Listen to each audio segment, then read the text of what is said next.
Good will ജംഗ്ഷൻ്റെ പുതിയൊരു വീഡിയോയിലേക്ക് സ്വാഗതം. നമ്മുടെ കോർപ്പറേറ്റ് റെഗുലേഷൻ്റെ ഇമ്പോർട്ടൻറ്റ് ക്വസ്റ്റ്യൻസ് ആണ് നമ്മൾ ഡിസ്കസ് ചെയ്യുന്നത്. അപ്പോൾ മൊഡ്യൂൾ 1 കമ്പനീസ് ആക്ട് 2013 ഒന്ന് പഠിക്കുക. നമ്മുടെ ലേറ്റസ്റ്റ് കമ്പനീസ് ആക്ട് ആണ്. മുൻപ് 1956 ആയിരുന്നു, ഇപ്പോൾ അത് മാറി 2013 ആയിട്ടുണ്ട്. അപ്പോൾ it is an act of the parliament of India on Indian company law which regulate incorporation of a company, responsibilities of a company, directors, dissolution of company. ഇതെല്ലാം ഈ പറയുന്ന ആക്ട് പ്രകാരമാണ് നടക്കുള്ളൂ കേട്ടോ. അതിൻ്റെ ഒബ്ജക്റ്റീവ്സ്, ഈ കമ്പനീസ് ആക്ടിൻ്റെ ഒബ്ജക്റ്റീവ് എന്തൊക്കെയായിരുന്നു? ഒന്ന്, നമ്മുടെ സെബിയുടെ ആ ഒരു ഒബ്ജക്റ്റീവ് നമ്മൾ പറയാറില്ലേ, to protect interest of investors, to put strict restriction on insider trading, to provide merger, amalgamation and take over, to facilitate ease of doing business. ഒരു ബിസിനസ് വളരെ ഈസി ആയിട്ട് ചെയ്യാനായിട്ട് നമ്മളെ ഹെൽപ്പ് ചെയ്യുന്നു. CSR ആക്ടിവിറ്റീസ് പ്രൊമോട്ട് ചെയ്യുന്നു. Corporate law improve ചെയ്യാൻ സഹായിക്കുന്നു. അതുപോലെ തന്നെ അമാൽഗമേഷൻ എന്നൊക്കെ പറഞ്ഞാൽ കമ്പനിയിൽ കൂടിച്ചേരുക, അതുപോലെ വേറൊരു കമ്പനി ഏറ്റെടുക്കുക. ആ സമയത്തൊക്കെ ഇത് നമുക്ക് ഒരുപാട് ഹെൽപ്പ് ചെയ്യും. കാരണം ഇതിൻ്റെ റൂൾസ് അനുസരിച്ച് നമുക്കത് ചെയ്യാൻ പറ്റുള്ളൂ. അതാണ് ഉദ്ദേശിക്കുന്നത് കേട്ടോ. അപ്പോൾ ഒബ്ജക്റ്റീവ്സ് ഒന്ന് പഠിച്ചു വയ്ക്കുക എല്ലാവരും. അതുപോലെ ടു ഇൻട്രൊഡ്യൂസ് 1 person കമ്പനി, അതായത് OPC കമ്പനിയില്ലേ, ഒരൊറ്റ വ്യക്തി മാത്രം നടത്തുന്ന കമ്പനിയെ നമുക്ക് ഇൻട്രൊഡ്യൂസ് ചെയ്യാനൊക്കെ നമുക്ക് ഈ ഒരു ആക്ട് നമ്മളെ സഹായിക്കുന്നുണ്ട്. ഇതൊക്കെ നമുക്ക് അതിനകത്ത് പറയാം. ഇതിൻ്റെ ഫീച്ചേഴ്സ് ചോദിക്കുകയാണെങ്കിൽ 1 person company, corporate social responsibility, national company law tribunal, class action suit, cross border mergers, prohibition of inside trading, ഇതൊക്കെയാണ് അതിൻ്റെ ഫീച്ചേഴ്സ് കേട്ടോ. ഇനി ലിസ്റ്റഡ് കമ്പനി എന്ന് പറഞ്ഞാൽ എന്താണെന്ന് നമുക്ക് നോക്കാം. ചിലപ്പോൾ 2 മാർക്കിനൊക്കെ ചോദിക്കാം. A company it's securities is listed on any recognised stock exchange is known as listed company. അതായത് ഏതെങ്കിലും റെക്കഗ്നൈസ്ഡ് ആയിട്ടുള്ള സ്റ്റോക്ക് എക്സ്ചേഞ്ചുകൾ വഴി നമ്മുടെ കമ്പനിയുടെ സെക്യൂരിറ്റീസ് നമ്മൾ ലിസ്റ്റ് ചെയ്തിട്ടുണ്ടെങ്കിൽ, ലിസ്റ്റ് ചെയ്യാന്ന് പറഞ്ഞാൽ അവിടെ നമ്മൾ പബ്ലിഷ് ചെയ്തിട്ടുണ്ടെങ്കിൽ, അത്തരം കമ്പനിനെയാണ് നമ്മൾ ലിസ്റ്റഡ് കമ്പനി എന്ന് പറയുക കേട്ടോ. അപ്പോൾ എന്താണ് associate company? An associate company means a company which has a significant influence in another company. ഒരു കമ്പനിക്ക് മറ്റൊരു കമ്പനിയിൽ ഇൻഫ്ലുവൻസ് ഉണ്ടെങ്കിൽ അത്തരം കമ്പനിനെയാണ് നമ്മൾ അസോസിയേറ്റ് കമ്പനി എന്ന് പറയുക. But which is not subsidiary company of that company. അപ്പോൾ അത് ആ കമ്പനിയുടെ ഒരിക്കലും ഇത് എന്തല്ല, സബ്സിഡിയറി കമ്പനി അല്ല, വെറുതെ ജസ്റ്റ് ഒരു ഇൻഫ്ലുവൻസ് മാത്രമേ ഉള്ളൂ. അപ്പോൾ ഒരു കമ്പനീനെ മറ്റൊരു കമ്പനി ഇൻഫ്ലുവൻസ് ചെയ്യുന്നുണ്ടെങ്കിൽ അപ്പോൾ അവരുടെ തമ്മിലുള്ള ഒരു കോമ്പിനേഷനെയാണ് അസോസിയേറ്റ് കമ്പനി എന്ന് പറയുക. അല്ലാതെ നമ്മൾ കൺസോളിഡേഷനിൽ പഠിച്ച പോലെ സബ്സിഡിയറി കമ്പനി, പാരന്റ് കമ്പനി അങ്ങനെയല്ല പറയുക കേട്ടോ.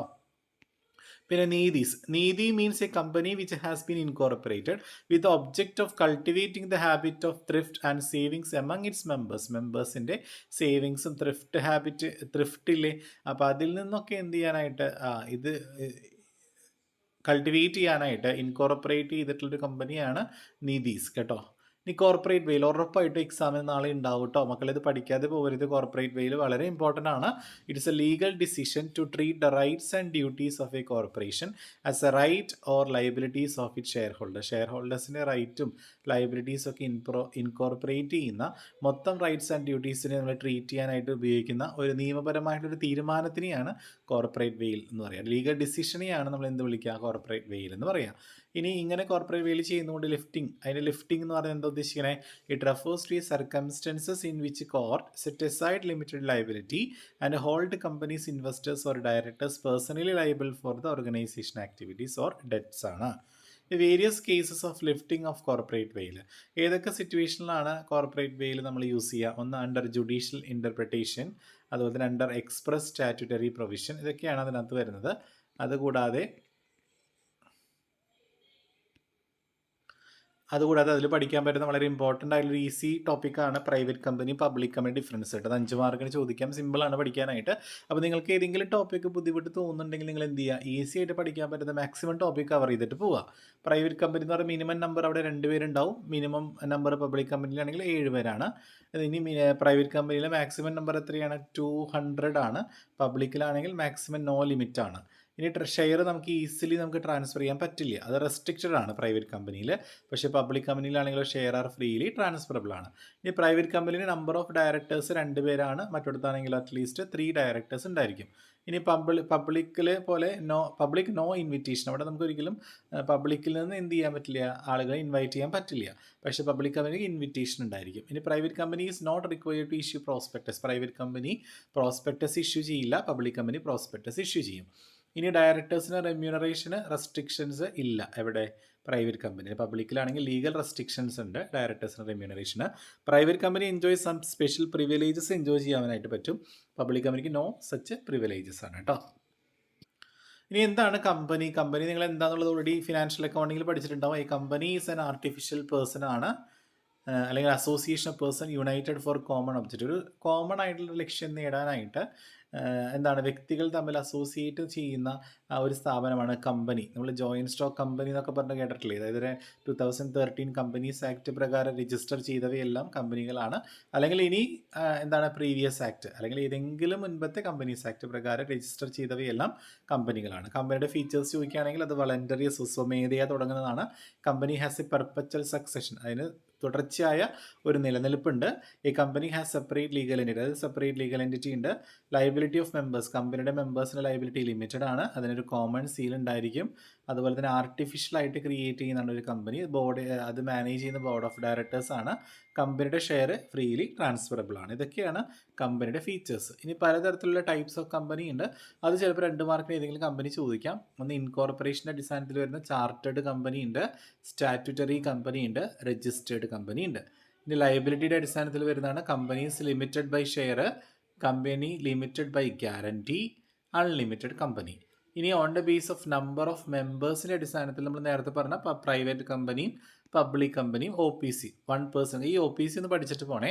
A company which has only 1 person as member, ഒരാൾ മാത്രം മെമ്പറായിട്ടുള്ള കമ്പനിയാണ് 1 പേഴ്സൺ കമ്പനി കേട്ടോ. ഇനി ഓണർഷിപ്പിൻ്റെ അടിസ്ഥാനത്തിൽ ഗവൺമെൻറ് കമ്പനിയുണ്ട്, നോൺ ഗവൺമെൻറ് കമ്പനിയുണ്ട്. ഇനി കൺട്രോളിൻ്റെ അടിസ്ഥാനത്തിൽ ഹോൾഡിംഗ് കമ്പനിയുണ്ട്, സബ്സിഡിയറി കമ്പനിയുണ്ട്. ഇനി നാഷണാലിറ്റിയുടെ ബേസിൽ നാഷണൽ കമ്പനിയുണ്ട്, ഫോറിൻ കമ്പനിയുണ്ട്. ഇനി അതർ ഫോംസ് ഓഫ് കമ്പനിയാണ് small company, ഡിഫങ്ക്ട് company, Doman company. അപ്പോൾ ഇത്രയാണ് നമ്മുടെ ഫസ്റ്റ് മൊഡ്യൂളിൽ പഠിക്കാനായിട്ടുള്ളത്. നന്നായിട്ട് എല്ലാവരും പഠിച്ചിട്ട് പോവുക. സെക്കൻഡ് മൊഡ്യൂൾ വളരെ സിമ്പിളാണ്. പ്രൊമോഷനെ കുറിച്ച് നമുക്ക് അതിൽ ആദ്യം പഠിക്കാനുണ്ട്. പ്രൊമോഷൻ എന്ന് പറഞ്ഞാൽ ഒരു സ്ഥാപനത്തിൽ നമ്മൾ പ്രൊമോട്ട് ചെയ്യുക, അതായത് പ്ലാനിങ്ങിലൂടെയും ഓർഗനൈസിങ്ങിലൂടെയൊക്കെ നമ്മൾ പ്രൊമോട്ട് ചെയ്യുന്ന പ്രോസസ്സിനെയാണ് നമ്മൾ പ്രൊമോഷൻ എന്ന് പറയുക. അത് ചെയ്യുന്ന വ്യക്തിനെ നമുക്ക് പ്രൊമോട്ടർ എന്ന് പറയാം. Promoter is a firm or person who does the preliminary work related to the formation of a company. ഒരു കമ്പനി ഫോം ചെയ്യുന്നതുമായി ബന്ധപ്പെട്ട് സ്റ്റാർട്ടിങ്ങിൽ, പ്രിലിമിനറി എന്ന് പറഞ്ഞാൽ പ്രൈമറി, പ്രാഥമികമായിട്ട് വർക്ക് ചെയ്യുന്ന ഒരു വ്യക്തിയെയോ അല്ലെങ്കിൽ ഒരു സ്ഥാപനത്തിനെയോ നമുക്ക് പ്രൊമോട്ടർ എന്ന് പറയാം. പലതരത്തിലുള്ള പ്രൊമോട്ടർ ഉണ്ട്. പ്രൊഫഷണൽ പ്രൊമോട്ടർ ഉണ്ട്, ഒക്കേഷണൽ പ്രൊമോട്ടർ ഉണ്ട്, ഓൺട്രപ്രണർ പ്രൊമോട്ടർ ഉണ്ട്, ഫിനാൻഷ്യൽ പ്രൊമോട്ടർ ഉണ്ട്. അങ്ങനെ പ്രൊമോട്ടറുടെ ക്ലാസിഫിക്കേഷൻ പഠിച്ചു വയ്ക്കുക. ചിലപ്പോൾ ചോദിക്കും, ഏതെങ്കിലും ഒന്ന് മാത്രം എടുത്ത് ചോദിക്കാം. പ്രൊഫഷണൽ പ്രൊമോട്ടർ എന്ന് പറഞ്ഞാൽ these promoters take the promotion as there profession. അതായത് ഇത്തരം പ്രൊമോട്ടർ അവരുടെ പ്രൊഫഷനായിട്ടാണ് അവർ ആ ഒരു പ്രൊമോഷൻ എന്ന് പറയുന്ന ജോബ് അവർ പ്രൊഫഷനായിട്ട് എടുക്കുക. Their interest is promotion of business, not running of the business. അവർക്ക് ഒരിക്കലും ബിസിനസ് തന്നെ ചെയ്യാനല്ല താല്പര്യം, പിന്നെ എന്താ മറ്റൊരു ബിസിനസ്സിനെ എന്ത് ചെയ്യുക, പ്രൊമോഷൻ ചെയ്യുക, അതിലായിരിക്കും കൂടുതൽ ഇൻട്രസ്റ്റ് ഉണ്ടാവുക ഇത്തരം പ്രൊമോട്ടർക്ക് കേട്ടോ. ഇനി ഒക്കേഷണൽ പ്രൊമോട്ടർ എന്ന് പറഞ്ഞാലോ, these promoters takes interest in floating some company, they are not engage in promotion work on regular basis. അവർ ഒക്കേഷണലി വല്ലപ്പോഴും പ്രൊമോഷൻ എന്ന് പറയുന്ന വർക്ക് ചെയ്യുന്നവരായിരിക്കും, അല്ലാണ്ട് റെഗുലർ ആയിട്ട് ചെയ്യുന്നവരല്ല. ഇനി ഓൺട്രപ്രണർ പ്രൊമോട്ടേഴ്സ് പറഞ്ഞാൽ they are both promoters and entrepreneur. ഇത്തരം പ്രൊമോട്ടർ ഓൺട്രപ്രണർ ആയിരിക്കും, സംരംഭകനും ആയിരിക്കും, പ്രൊമോട്ടറും ആയിരിക്കും. ഫിനാൻഷ്യൽ പ്രൊമോട്ടർ എന്ന് പറഞ്ഞാൽ promoter who provides and offer the financial services also is known as financial promoter. Financial സർവീസുകളൊക്കെ നൽകുന്ന പ്രൊമോട്ടറാണ് ഫിനാൻഷ്യൽ പ്രൊമോട്ടർ. ഇനി പ്രൊമോട്ടറുടെ പ്രവർത്തനങ്ങൾ എന്തൊക്കെയാണ്? ഒന്ന് ബിസിനസ് ഐഡിയാസ് ഒക്കെ കൊണ്ടുവരിക, ഡീറ്റെയിൽ ആയിട്ട് പ്രൊജക്റ്റിനെ കുറിച്ചുള്ള ഇൻവെസ്റ്റിഗേഷൻ ചെയ്യുക, ഫാക്ടേഴ്സ് ഓഫ് പ്രൊഡക്ഷൻ എല്ലാം കൂടി കൂട്ടി യോജിക്കുക, അസംബിൾ ചെയ്യുക, പ്രിലിമിനറി ഡോക്യുമെൻ്റ് ഒക്കെ പ്രിപ്പയർ ചെയ്യുക, പ്രിലിമിനറി ഡോക്യുമെൻ്റ് ഒക്കെ എൻട്രി ചെയ്യുക, കമ്പനിക്ക് പേര് കൊടുക്കുക, ബാങ്കറിനെയും ബ്രോക്കറിനെയൊക്കെ അപ്പോയിൻറ്റ് ചെയ്യുക. ഇനി പ്രൊമോട്ടറുടെ ഡ്യൂട്ടീസ് എന്തൊക്കെയാണ്? സീക്രട്ട് പ്രോഫിറ്റ് ഡിസ്ക്ലോസ് ചെയ്യുക, അത് disclose all the material fact disclose ചെയ്യുക, പ്രൈവറ്റ് അറേഞ്ച്മെൻറ്റ് ഡിസ്ക്ലോസ് ചെയ്യുക, പ്രൊമോട്ടർ അഗൈൻസ്റ്റ് ഫ്യൂച്ചർ അലോട്ടേഴ്സിൻ്റെ ഡ്യൂട്ടി അറേഞ്ച് ചെയ്യുക. ഇതൊക്കെയാണ് പ്രൊമോട്ടറുടെ ഡ്യൂട്ടീസ്. ഇനി പ്രൊമോട്ടറുടെ ലയബിലിറ്റീസ് എന്തൊക്കെയാണ്? Liability to account in profit, liability in the misstatement in the property ആണ് കേട്ടോ. ഇനി പ്രൊമോട്ടർക്ക് എന്തൊക്കെ പ്രതിഫല റെമ്യൂണറേഷന് കിട്ടുക? The company pay remuneration for service rendered, അല്ലേ? പ്രൊമോട്ടർ ചെയ്യുന്ന സേവനത്തിനുള്ള പ്രതിഫലം കമ്പനി കൊടുക്കും. The promoter may be given commission on share sold. അവർ ഷെയർ വിൽക്കുകയാണെങ്കിൽ ആ വിറ്റ എത്ര ഷെയറാണ് വിറ്റത് അതിനനുസരിച്ച് കമ്മീഷൻ കൊടുക്കും. The promoter may make profit on his transaction with company. കമ്പനിയുമായിട്ട് നടന്ന ഇടപാടുകൾക്ക് പ്രൊമോട്ടർക്ക് എന്ത് കിട്ടും? പ്രോഫിറ്റ് ഉണ്ടാക്കാനായിട്ട് പറ്റും, ലാഭം ഉണ്ടാക്കാനായിട്ട് പറ്റും. The promoter may sell his property to fully paid share, അതായത് അവരുടെ പേരിലുള്ള ഫുള്ളി പെയ്ഡ് ഷെയറിലേക്ക് വേണമെങ്കിൽ പ്രൊമോട്ടർക്ക് എന്ത് ചെയ്യാം? അത് സെയിൽ ചെയ്യാം. The promoter may give an option to buy further share. കമ്പനിയുടെ എക്സ്ട്രാ ഷെയറുകളൊക്കെ വാങ്ങാനായിട്ടുള്ള ഒരു ഓപ്ഷൻ വേണമെങ്കിൽ പ്രൊമോട്ടർ കൊടുക്കും. ഇപ്പോൾ റെമ്യൂണറേഷൻ പകരം പൈസ ഇല്ലെന്ന് പറഞ്ഞാൽ നമുക്ക് വേണമെങ്കിൽ ഷെയർ ആയിട്ട് വേണമെങ്കിൽ കൊടുക്കാം. മനസ്സിലായോ? അപ്പോൾ അങ്ങനെ വേണമെങ്കിൽ പ്രൊമോട്ടർക്ക് എന്ത് കൊടുക്കാം? റെമ്യൂണറേഷൻ കൊടുക്കാം. ഇനി കമ്പനിയുടെ മെയിൻ ഡോക്യുമെൻറ്റുകൾ ഏതൊക്കെയാണ്? മെമ്മോറാണ്ടം ഓഫ് അസോസിയേഷനും ആർട്ടിക്കിൾസ് ഓഫ് അസോസിയേഷൻ പ്രോസ്പെക്ടസും. മക്കൾ ഒരു കാര്യം ഉറപ്പാണ് കേട്ടോ, ഈ 3 കാര്യങ്ങളിൽ നിന്ന് ഉറപ്പായിട്ടും 1-2 ക്വസ്റ്റ്യൻസ് നിങ്ങൾക്ക് പ്രതീക്ഷിക്കാം. വളരെ ഇമ്പോർട്ടൻ്റ് ആണ്, ഇത് പഠിക്കാതെ ആരും പോകരുത് കേട്ടോ. ഇനി എന്താണ് മെമ്മോറാണ്ടം എന്ന് പറഞ്ഞാൽ? It is a legal document contains fundamental condition of a company is allowed to be incorporate. Company നമ്മൾ സ്റ്റാർട്ട് ചെയ്യുമ്പോൾ കമ്പനിയുടെ ഫണ്ടമെൻ്റൽ ഡോക്യുമെൻ്റ് ആണ് ഇത്, ലീഗൽ നിയമപരമായിട്ടുള്ള ഡോക്യുമെൻ്റ് ആണ് memorandum. It contains relationship between company and outsider. ഒരു കമ്പനിയും പുറത്തുള്ള ആളുകളും തമ്മിലുള്ള ബന്ധമാണ് ഈ പറയുന്ന ഡോക്യുമെൻറ്റിൽ നമ്മൾ കാണിക്കുക. ഈ മെമ്മോറാണ്ടത്തിൽ കുറേയധികം കണ്ടന്റ്, കുറേയധികം ക്ലോസുകളുണ്ട്. ഏതൊക്കെ ക്ലോസാണ്? നെയിം ക്ലോസ് ഉണ്ട്. നെയിം ക്ലോസ് എന്ന് പറഞ്ഞാൽ കമ്പനിയുടെ പേര് കാണിക്കുന്ന ക്ലോസ് ആണ് നെയിം ക്ലോസ്. ഇപ്പോൾ പ്രൈവറ്റ് കമ്പനി ആണെങ്കിൽ പി ലിമിറ്റഡ് എന്നും പബ്ലിക് കമ്പനി ആണെങ്കിൽ ലിമിറ്റഡ് എന്നും ഉണ്ടായിരിക്കും. അതാണ് നെയിം ക്ലോസ്. സിറ്റുവേഷൻ ക്ലോസ് എന്ന് പറഞ്ഞിട്ടുണ്ടെങ്കിൽ നമ്മുടെ കമ്പനി എവിടെയാണോ സിറ്റുവേറ്റ് ചെയ്തിട്ടുള്ളത്, ഏത് സ്റ്റേറ്റിൽ ഏത് സ്ഥലത്താണ് രജിസ്റ്റർ ചെയ്തിട്ടുള്ളത് എന്ന് കാണിക്കുന്ന ഒരു ക്ലോസ് ആണ് സിറ്റുവേഷൻ ക്ലോസ്. അതിനെ രജിസ്റ്റേർഡ് ഓഫീസ് ക്ലോസ് എന്നും പറയാറുണ്ട്. അടുത്ത ഒബ്ജക്റ്റ് ക്ലോസ് ആണ്. ഒബ്ജക്റ്റ് ക്ലോസ് പറഞ്ഞ ഒരു കമ്പനിയുടെ ലക്ഷ്യമാണ്. എല്ലാ കമ്പനികൾക്കും അവരുടെ ലക്ഷ്യം ഉണ്ടല്ലോ, ആ ഒബ്ജക്റ്റ് നമ്മൾ സ്പെസിഫൈ ചെയ്യുന്ന ക്ലോസ് ആണ് ഒബ്ജക്റ്റ് ക്ലോസ്. ലൈബിലിറ്റി ക്ലോസ് പറഞ്ഞാൽ കമ്പനിയുടെ ലൈബിലിറ്റി, ബാധ്യതയാണ്. ഈ കമ്പനി അവരുടെ എന്തെങ്കിലുമൊക്കെ പൈസ എടുക്കുക അല്ലെങ്കിൽ ഷെയറിലോ എവിടെയൊക്കെ എന്തെങ്കിലും ബാധ്യതകൾ ഉണ്ടെങ്കിൽ അത് ഡിസ്ക്ലോസ് ചെയ്യുന്ന ക്ലോസ് ആണ് ലൈബിലിറ്റി ക്ലോസ്. ക്യാപിറ്റൽ ക്ലോസ് പറഞ്ഞാൽ ക്യാപിറ്റൽ ഓഫ് ദ കമ്പനി, ഒരു കമ്പനിയുടെ മൂലധനം എത്രയാണെന്ന് നമ്മൾ രജിസ്ട്രേഷൻ സമയത്ത് ഓതറൈസ്ഡ് ക്യാപിറ്റൽ കാണിക്കില്ലല്ലോ, അപ്പോൾ അത് ഡിസ്ക്ലോസ് ചെയ്യുന്ന ക്യാപിറ്റൽ ക്ലോസ് ആണ് ക്യാപിറ്റൽ ക്ലോസ്. അസോസിയേഷൻ ക്ലോസ് എന്ന് പറഞ്ഞാൽ ഇതിന് സബ്സ്ക്രിപ്ഷൻ ക്ലോസ് എന്ന് പറയാറുണ്ട്. It states that the purpose of the subscribers to incorporate company. ഈ കമ്പനിയുമായിട്ട് ആരൊക്കെയാണോ എന്ത് ചെയ്തിട്ടുള്ളത്, സബ്സ്ക്രൈബ് ചെയ്തിട്ടുള്ളത്, ഇൻകോർപ്പറേറ്റ് ചെയ്തിട്ടുള്ളത്, ആരൊക്കെ ജോയിൻലി ആണോ അവിടെ നടത്തുന്നത്, അപ്പോൾ അത് സ്പെസിഫൈ ചെയ്യുന്ന ക്ലോസ് ആണ് അസോസിയേഷൻ ക്ലോസ്. അപ്പോൾ 6 ക്ലോസുകളുണ്ട്. എസ് ചോദിക്കുമ്പോൾ ഈ ക്ലോസുകളൊക്കെ എഴുതണം കേട്ടോ. ആദ്യം മെമ്മോറാണ്ടം എന്താണെന്ന് എഴുതുക, എന്നിട്ട് ക്ലോസുകൾ ഡിസ്ക്രൈബ് ചെയ്യുക കേട്ടോ. അടുത്ത കമ്പനിയുടെ വളരെ ഇമ്പോർട്ടൻ്റ് ആയ ഡോക്യുമെൻ്റ് ആണ് ആർട്ടിക്കിൾസ് ഓഫ് അസോസിയേഷൻ. ഇതും ഒരു ഡോക്യുമെൻ്റ് ആണ്. It defines purpose of a company and specify the regulation of forts. അതായത് ഒബ്ജക്റ്റ് ഇല്ലേ, കമ്പനിയുടെ ലക്ഷ്യം, അതായത് കമ്പനിയുടെ പർപ്പസ്, എന്തിനാണ് കമ്പനി നിലകൊള്ളുന്നത് എന്ന് കാണിക്കുന്ന ഒരു ക്ലോസ് അല്ലെങ്കിൽ ഒരു ഡോക്യുമെൻ്റ് ആണ് articles. It contains rules and regulation framed by the company. കമ്പനിയുടെ നിയമങ്ങളില്ല, റൂൾസ് ആൻഡ് റെഗുലേഷൻസ്, ഒരു ബിസിനസ്സിനകത്ത് എന്തൊക്കെ നിയമങ്ങളാണോ പാലിക്കേണ്ടത് ഇതെല്ലാം കാണിക്കുന്ന ഒരു റിട്ടൺ ഡോക്യുമെൻ്റ് ആണ് ആർട്ടിക്കിൾസ് ഓഫ് അസോസിയേഷൻ. അവിടെ കണ്ടന്റ് ഉണ്ട്. Execution of preliminary contract, share capital and its division, payment of underwriting commission, transfer of share, forfeiture of share, buyback of share, general meeting, ഇതെല്ലാം അതിനകത്ത് ഉണ്ടായിരിക്കും കേട്ടോ. അടുത്താണ് prospectus. മൂന്നാമത്തെ document ആണ് prospectus. അതൊരു ഫോർമൽ ഡോക്യുമെൻ്റ് ആണ്. It is an invitation to offer to subscribe for shares or debenture in a company. ഒരു കമ്പനിയുടെ ഷെയറുകളോ ഡിബെഞ്ചറോ പബ്ലിക്കിന് വാങ്ങാൻ വേണ്ടിയിട്ട് നമ്മുടെ ഡീറ്റെയിൽസ് അവർക്ക് കാണിക്കില്ലേ, അപ്പോൾ അത് കാണിക്കുന്ന ഒരു ഫോർമൽ ഡോക്യുമെൻ്റ് ആണ് പ്രോസ്പെക്ടസ്. പ്രോസ്പെക്ടസിൽ തന്നെ ഷെൽഫ് പ്രോസ്പെക്ടസ് ഉണ്ട്, റെഡ് ഹെറിംഗ് പ്രോസ്പെക്ടസ് ഉണ്ട്, ആർബിട്രേജഡ് പ്രോസ്പെക്ടസ് ഉണ്ട് കേട്ടോ. ഇതിൽ ഏതെങ്കിലും ഒരു പ്രോസ്പെക്ടസ് എക്സാമിന് ചോദിക്കാറുണ്ട്. ഷെൽഫ് പ്രോസ്പെക്ടസ് എന്താണെന്ന് നമുക്ക് നോക്കാം. It is a prospectus issued by companies making multiple issue bond. കേട്ടോ, ഒന്നിൽ കൂടുതൽ ബോണ്ടുകൾ ഇഷ്യൂ ചെയ്തിട്ട് ഫണ്ട് റേസ് ചെയ്യാൻ വേണ്ടി യൂസ് ചെയ്യുന്ന ഒരു പ്രോസ്പെക്ടസ് ആണ് shelf prospectus. Red herring prospectus പറഞ്ഞാലോ, it is a prospectus which does not have complete information on the price and quantum of security. നമ്മൾ കൊടുക്കുന്ന സെക്യൂരിറ്റീസിൻ്റെ വിലയോ അല്ലെങ്കിൽ മൊത്തം വിവരങ്ങളോ ഉണ്ടാവില്ല. അങ്ങനെയുള്ള പ്രോസ്പെക്ടസ് ആണ് റെഡ് ഹെറിംഗ് പ്രോസ്പെക്ടസ്. ഇനി ആർബിട്രേറ്റഡ് പ്രോസ്പെക്ടസ് ഉണ്ട്. It means A memorandum containing salient features of prospectus as may be specified by the SEBI by making regulations in the behalf. ഇത് സെബിയുടെ ബിഹാഫിലോ അല്ലെങ്കിൽ റെഗുലേഷൻ്റെ ബേസിസിലോ നമ്മുടെ ഫീച്ചേഴ്സിലെ പ്രോസ്പെക്ടസിനുള്ള ഓൾറെഡി എല്ലാ ഫീച്ചേഴ്സും ഉള്ള ഒരു മെമ്മോറാണ്ടത്തിൽ വരുന്ന എല്ലാ കാര്യങ്ങളും കാണിച്ചുകൊണ്ടുള്ള ഒരു പ്രോസ്പെക്ടസ് ആണ് ആർബിട്രേറ്റഡ് പ്രോസ്പെക്ടസ് കേട്ടോ. Statement in lieu of prospectus പറഞ്ഞിട്ട് is a document filed by the registrar of the companies when the company has not issued a prospectus to the public for inviting them to subscribe. Share subscribe ചെയ്യാനായിട്ട് നമ്മൾ പബ്ലിക്കിലോട്ട് നമ്മൾ എന്ത് ചെയ്തിട്ടില്ല, ഇത്തരം prospectus issue ചെയ്തിട്ടില്ല. അത് registration സമയത്ത് മാത്രമേ നമ്മളത് ഫില്ല് ചെയ്തിട്ടുള്ളൂ. അങ്ങനെയുള്ള ഒരു ഡോക്യുമെന്റ് പ്രോസ്പെക്ടസ് ആണ് statement in lieu of prospectus എന്ന് പറയുന്നത് കേട്ടോ. ഈ പ്രോസ്പെക്ടസിൽ എന്തൊക്കെ കാര്യങ്ങൾ, എന്തൊക്കെ കണ്ടന്റ് ഉണ്ട്?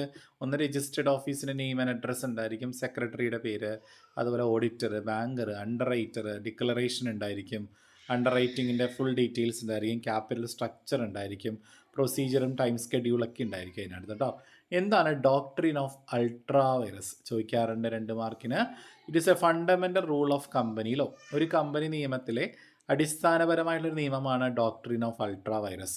It states that object of a company, ഇതിൽ എന്താ പറയുക, ഒരു കമ്പനിയുടെ ലക്ഷ്യമാണ് specified its memorandum of association, മെമ്മോറാണ്ടത്തിൽ കാണിച്ചിട്ടുള്ള നമ്മുടെ ഒരു കമ്പനിയുടെ ലക്ഷ്യമാണ് ഇത് സ്പെസിഫൈ ചെയ്യുന്നത്.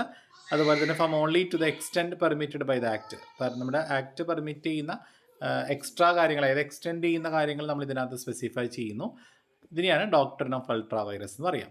ഡോക്ട്രിൻ ഓഫ് കൺസ്ട്രക്റ്റീവ് നോട്ടീസ് എന്താണെന്ന് ജസ്റ്റ് ഒന്ന് ബ്രീഫായിട്ടൊന്ന് വായിച്ചു വിടുക. അതുപോലെ ഡോക്ട്രിൻ ഓഫ് ഇൻഡോർ മാനേജ്മെൻറ്റും എന്താണെന്ന് ബ്രീഫായിട്ട് നോക്കിയിട്ട് വരാം. അടുത്ത വളരെ ഇമ്പോർട്ടൻ്റ് ആയിട്ടുള്ള 5 മാർക്കിൻ്റെയോ 10 മാർക്സിനൊക്കെ ചോദിക്കാൻ ചാൻസ് ഉള്ള ഒരു ഏരിയയാണ് difference between memorandum of association and articles of association. Memorandum എന്ന് പറഞ്ഞാൽ it is a main document of the company, ഒരു കമ്പനിയുടെ മെയിൻ ഡോക്യുമെൻ്റ് ആണ് മെമ്മോറാണ്ടം. ആർട്ടിക്കിൾസ് ആണെങ്കിലോ സബ്സിഡിയറി ഡോക്യുമെൻ്റ് ആണ്. ഇത് ചാർട്ടർ ഓഫ് കമ്പനിയാണ് മെമ്മോറാണ്ടം. ആർട്ടിക്കിൾസ് ആണെങ്കിലോ ഇൻറ്റേർണൽ മാനേജ്മെൻ്റ് ആണ് അതുകൊണ്ട് ഉദ്ദേശിക്കുന്നത്.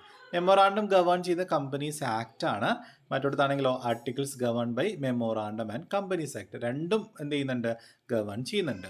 ഇനി memorandum cannot B ഓൾട്ടർഡ് very easily, അത് ഓൾട്ടർ ചെയ്യാൻ, അതിൽ മാറ്റങ്ങൾ വരുന്നത് വളരെ ബുദ്ധിമുട്ടാണ്. പക്ഷേ ആർട്ടിക്കിൾസിലാണെങ്കിൽ നമുക്ക് ഓൾട്ടർ ചെയ്യാൻ വളരെ എളുപ്പമാണ്. ഇനി മെമ്മോറാണ്ടത്തിലെ ക്ലോസുകൾ വളരെ കുറവാണ് അല്ലേ, ഇറ്റ് കണ്ടെയ്ൻ ലെസ്സർ ക്ലോസ്. പക്ഷേ ആർട്ടിക്കിൾസിലാണ് ഇറ്റ് കണ്ടെയ്ൻ മോർ ക്ലോസുകൾ, ഒരുപാട് ക്ലോസുകളുണ്ട്. ഇനി it defined object and power of the company, ഒരു കമ്പനിയുടെ ലക്ഷ്യവും പവറുമാണ് നമ്മുടെ മെമ്മോറാണ്ടത്തിൽ കാണിക്കുക. അവിടെയാണെങ്കിലോ ഒബ്ജക്റ്റ് ഇൻ ദ മെമ്മോറാണ്ടം, മെമ്മോറാണ്ടത്തിൽ കാണിച്ചിട്ടുള്ള ഒബ്ജക്റ്റീവ് എങ്ങനെ അച്ചീവ് ചെയ്യാം, എങ്ങനെ നമുക്ക് ആ ലക്ഷ്യം നേടാം എന്നുള്ള കാര്യങ്ങളാണ് നമ്മൾ ആർട്ടിക്കിൾസിൽ കാണിക്കുക. It regulate the relationship between company and outsider ആണ് അല്ലേ, കമ്പനിയും ഔട്ട്സൈഡർ തമ്മിൽ ബന്ധമാണ് മെമ്മോറാണ്ടം. മറ്റൊടുത്താണെങ്കിലോ കമ്പനിയും അതിലെ മെമ്പർ, അതിന് അകത്ത് തന്നെയുള്ള ഇൻറ്റേർണൽ മാനേജ്മെൻ്റ് അല്ലേ, അകത്ത് തന്നെയുള്ള ആളുകളുമായിട്ടുള്ള റിലേഷൻഷിപ്പാണ് ആർട്ടിക്കിൾസിൽ ഉണ്ടായിരിക്കുക. അപ്പോൾ ഇത്രയാണ് നമ്മുടെ സെക്കൻഡ് മൊഡ്യൂളിൽ പഠിക്കാനുള്ളത്. അപ്പോൾ മെമ്മോറാണ്ടവും ആർട്ടിക്കിൾസ് നമ്മുടെ ഡിഫറൻസ് പഠിക്കുക.